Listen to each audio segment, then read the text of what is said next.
Buenas noches, mi nombre es Carlos Pérez y mi entrevistado es Isaías Medina Felizola, hijo del expresidente Medina Angarita.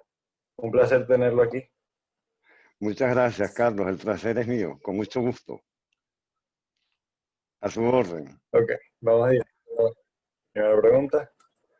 Para usted, ¿cuáles fueron los elementos positivos y o negativos en el gobierno de Pérez Jiménez? Como creo tener en la cabeza el recuerdo, hacer una síntesis de lo positivo y negativo de un gobierno es sumamente complejo.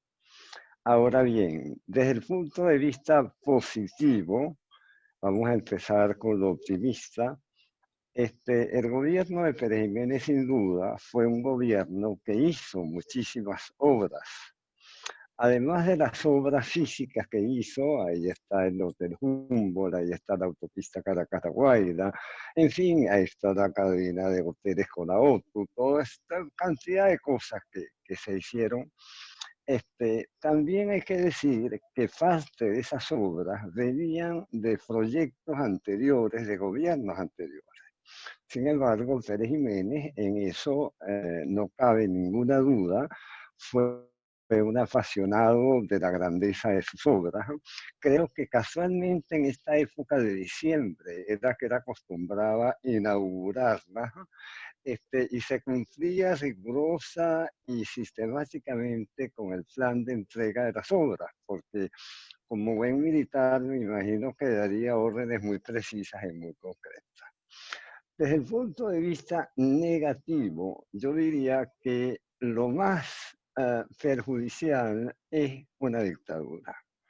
O sea, la gente decía y la gente dice todavía, como recuerdo, que en la época de Pérez Jiménez se podía vivir con las puertas abiertas de su casa. Eso es verdad. Pero también lo hubo en épocas anteriores a Pérez Jiménez. Aquí hubo épocas de mucha paz y de mucha tranquilidad ciudadana, además de la época de Pérez Jiménez. Pero se podía vivir con las puertas abiertas, pero con la mente cerrada. Nadie, no había derecho a disidencia, a divergencia. Había que pensar dentro de la línea del régimen. Y eso es algo indiscutiblemente muy negativo porque se va contra la libertad del hombre, contra la libertad de expresión de los pueblos. En fin, esa es una parte negativa de Pérez Jiménez y lo mismo pues que su cuerpo de represión, como lo fue la Seguridad Nacional, que casualmente estuvo en mi casa, donde pusieron a mi mamá presa, le dieron casa por cárcel los meses, en el mes anterior al 23 de enero. Bueno, ese es o sea que hay una parte, digamos, positiva y también la parte negativa que te estoy esbozando. Muy bien. En su caso, siendo usted hijo del presidente Medina Garita, ¿cómo vivió su familia después del golpe de Estado contra su papá?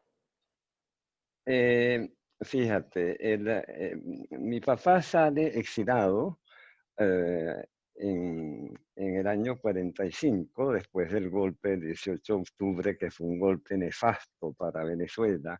Y como decía el doctor Ramón Velázquez, cortó la historia de Venezuela en dos. Pero ya que tu pregunta se refiere a lo del exilio, Medina y su familia, yo nací en los Estados Unidos, yo nací en Nueva York, Diana, mi hermana también, mis dos hermanas mayores, que eran unos bebés en esa época, sí habían nacido en Caracas. Estuvimos en el exilio 7 años.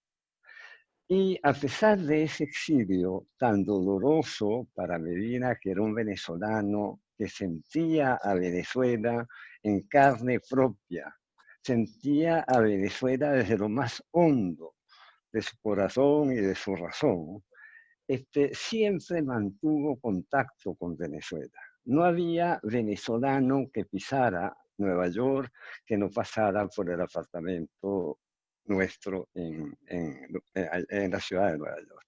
Siempre mantuvo contacto y siempre mantuvo una gran, uh, diría yo, nostalgia por su país, que después se le permite regresar, se lo permite Pérez Jiménez porque ya venía enfermo, para morir en Venezuela. Si no, no lo dejan venir porque hubiera ganado cualquiera elecciones que se hubiesen hecho en Venezuela, las hubiera ganado Medina.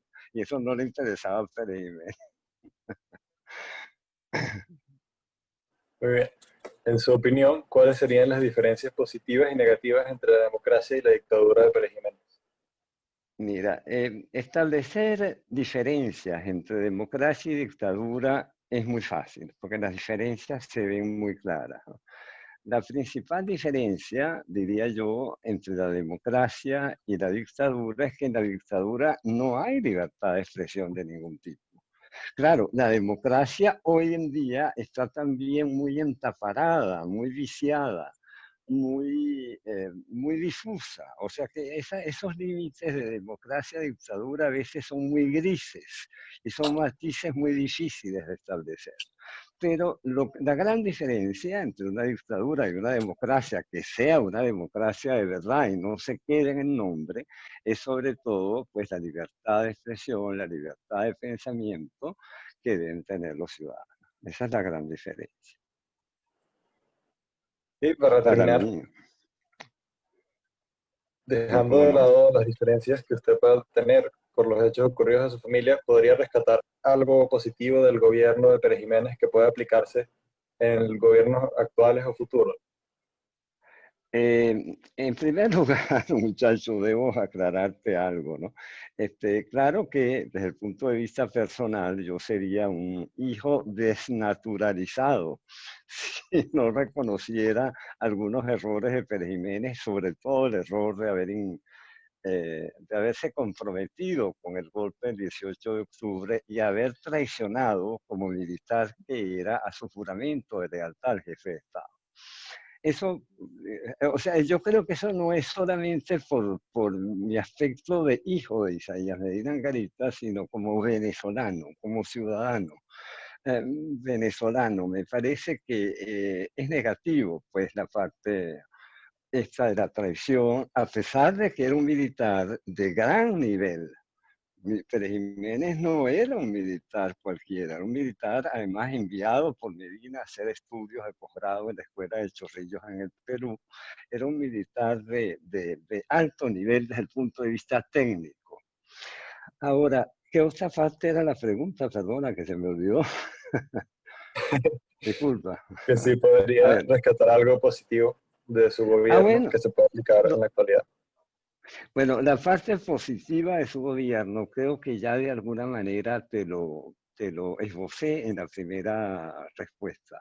Pero Jiménez, entiendo, yo no conozco muy a fondo pues, su personalidad y su carácter, pero entiendo que era un apasionado por la grandeza de Venezuela. Y se ven las obras, se ven esas obras que dejó, esas obras físicas que dejó. Entonces, creo que el venezolano debe aprender a asimilar, ¿cómo te diría yo? A asimilar y a cocinar bien en su cabeza la mezcla de hacer cosas con orden, con respeto, con disciplina, con obediencia a las jerarquías, sin confundir esto con la fastanería, ¿no? Entonces, quizás esa parte fue buena en la época de Pérez Jiménez, ¿no? Eh, esa parte del orden y del logro de obras que fueron sin duda y están ahí algo positivo para el país. Bueno, de verdad, muchas gracias perdón por las molestias y muy interesante todo, de Bueno, verdad. en primer lugar, que te quede muy claro que no es ninguna molestia, que es un gratísimo placer, que estoy a la orden y lamentablemente pues a veces estas entrevistas tienen que ser cortas y lo dejan a uno con las ganas de seguir hablando, intercambiando e informándoles a ustedes, a los muchachos, para que logren aprender y sacar de la historia una enseñanza no teórica, no de repetición, sino de vivencia para el bien del país. Gracias a ti, muchacho, y que tengas mucha suerte y mucho éxito.